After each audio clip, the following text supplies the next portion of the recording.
Alice's Adventures in Wonderland by Lewis Carroll.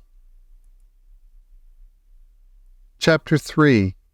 A Caucus Race and a Long Tail. They were indeed a queer-looking party that assembled on the bank. The birds were draggled feathers, the animals with their fur clinging close to them, and all dripping wet, cross, and uncomfortable. The first question, of course, was how to get dry again. They had a consultation about this, and after a few minutes it seemed quite natural to Alice to find herself talking familiarly with them, as if she had known them all her life. Indeed, she had quite a long argument with the Lory, who at last turned sulky and would only say, "I'm older than you, and must know better." And this Alice would not allow, without knowing how old it was, and as the Lory positively refused to tell its age, there was no more to be said. At last the mouse, who seemed to be a person of some authority among them, called out, "Sit down, all of you, and listen to me. I'll soon make you dry enough." They all sat down at once, in a large ring, with the mouse in the middle. Alice kept her eyes anxiously fixed on it, for she felt sure she would catch a bad cold if she did not get dry very soon. "Ahem," said the mouse with an important air. "Are you all ready? This is the driest thing I know." Silence all around. "If you please." William the Conqueror, whose cause was favored by the Pope, was soon submitted to by the English, who wanted leaders, and had been of late much accustomed to usurpation and conquest. Edwin and Morare, the Earls of Merica and Northumbria, said the Lory with a shiver. "I beg your pardon," said the mouse, frowning, but very politely. "Did you speak?" "Not I," said the Lory hastily. "I thought you did," said the mouse. "I proceed. Edwin and Morcar, the Earls of Merica and Northumbria, declared for him, and even Stigand, the patriotic Archbishop of Canterbury, found it advisable." "Found what?" said the duck. "Found it," the mouse replied rather crossly. "Of course you know what it means." "I know what it means well enough. When I find a thing," said the duck, "it's generally a frog or a worm. The question is, what did the Archbishop find?" The mouse did not notice this question, but hurriedly went on. "Found it advisable to go with Edgar Atheling to meet William and offer him the crown." William's conduct at first was moderate, but the insolence of his Normans. "How are you getting on now, my dear?"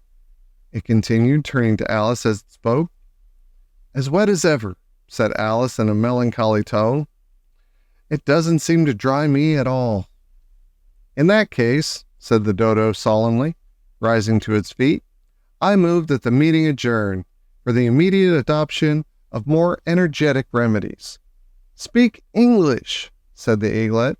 "I don't know the meaning of half those long words. And what's more, I don't believe you do either." And the eaglet bent down its head to hide a smile. Some of the other birds tittered audibly. "What I was going to say," said the dodo in an offended tone, "was that the best thing to get us dry would be a caucus race." "What is a caucus race?" said Alice. Not that she wanted much to know, but the dodo had paused as if it thought that somebody ought to speak, and no one else seemed inclined to say anything. "Why," said the dodo, "the best way to explain it is to do it. And as you might like to try the thing yourself some winter day, I will tell you how the dodo managed it. First, it marked out a race course in a sort of circle. The exact shape doesn't matter, it said, and then all the party were placed along the course, here and there. There was no 1, 2, 3, and away, but they began running when they liked, and left off when they liked, so that it was not easy to know when the race was over. However, when they had been running half an hour or so, and were quite dry again, the dodo suddenly called out, "The race is over!" And they all crowded round it, panting and asking, "But who was won?"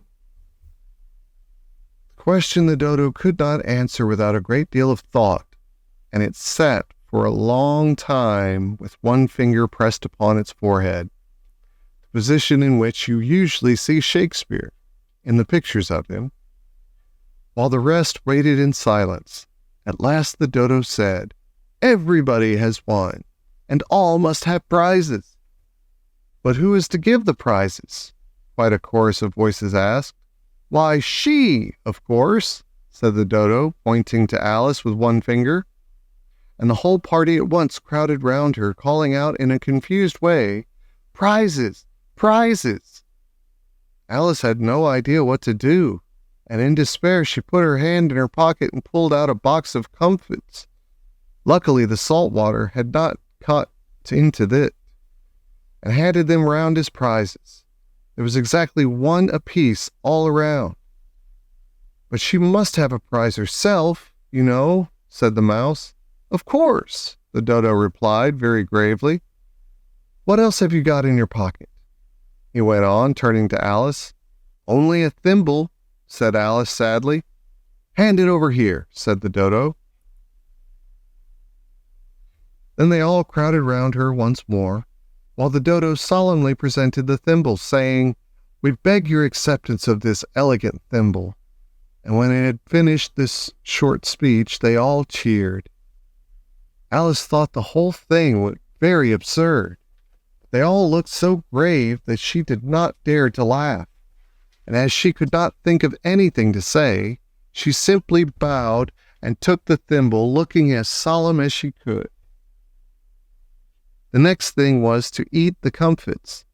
This caused some noise and confusion, as the large birds complained that they could not taste theirs, and the small ones choked and had to be patted on the back. However, it was over at last, and they sat down again in a ring, and begged the mouse to tell them something more. "You promised to tell me your history, you know," said Alice, "and why it is you hate C and D," she added in a whisper, half afraid that it would be offended again. "Mine is a long and sad tale," said the mouse, turning to Alice and sighing. "It is a long tale, certainly," said Alice, looking down with wonder at the mouse's tail. "But why do you call it sad?" She kept on puzzling about it while the mouse was speaking, so that her idea of the tale was something like this. Furry said to a mouse that he met in the house, "Let us both go to law. I will prosecute you. Come, I'll take no denial. We must have a trial, for really this morning I've nothing to do." Said the mouse to the cur, "Such a trial, dear sir, with no jury or judge, would be wasting our breath." "I'll be judge, I'll be jury," said cunning old Furry. "I'll try the whole cause, and condemn you to death." "You are not attending," said the mouse to Alice severely. "What are you thinking of?" "I beg your pardon," said Alice very humbly. "You had got to the fifth bend, I think." "I had not," cried the mouse sharply and very angrily. "A knot?" said Alice, always ready to make herself useful, and looking anxiously about her. "Oh, do let me help you undo it." "I shall do nothing of the sort," said the mouse, getting up and walking away. "You insult me by talking such nonsense." "I didn't mean it," pleaded poor Alice, "but you're so easily offended, you know." The mouse only growled in reply. "Please come back and finish your story." Alice called after it, and the others all joined in chorus. "Yes, please do." But the mouse only shook its head impatiently, and walked a little quicker. What a pity it wouldn't stay, sighed the Lory, as soon as it was quite out of sight.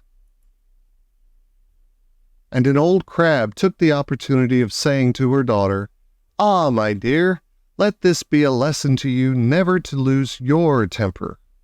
"Hold your tongue, Ma," said the young crab, a little snappishly. "You're enough to try the patience of an oyster." "I wish I had our Dinah here. I know I do," said Alice aloud, addressing nobody in particular. "She'd soon fetch it back." "And who is Dinah, if I might venture to ask the question?" said the Lory. Alice replied eagerly, for she was always ready to talk about her pet. "Dinah's our cat, and she's such a capital one for catching mice, you can't think. And oh, I wish you could see her after the birds. Why, she'll eat a little bird as soon as look at it." This speech caused a remarkable sensation among the party. Some of the birds hurried off at once. One old magpie began wrapping itself very carefully, remarking, "I really must be getting home. The night air doesn't suit my throat." And a canary called out in a trembling voice to its children, "Come away, my dears. It's high time you were all in bed." On various pretexts, they all moved off, and Alice was soon left alone. "I wish I hadn't mentioned Dinah," she said to herself in a melancholy tone. "Nobody seems to like her down here, and I'm sure she's the best cat in the world. Oh, my dear Dinah, I wonder if I shall ever see you any more." And here poor Alice began to cry again, for she felt very lonely and low-spirited.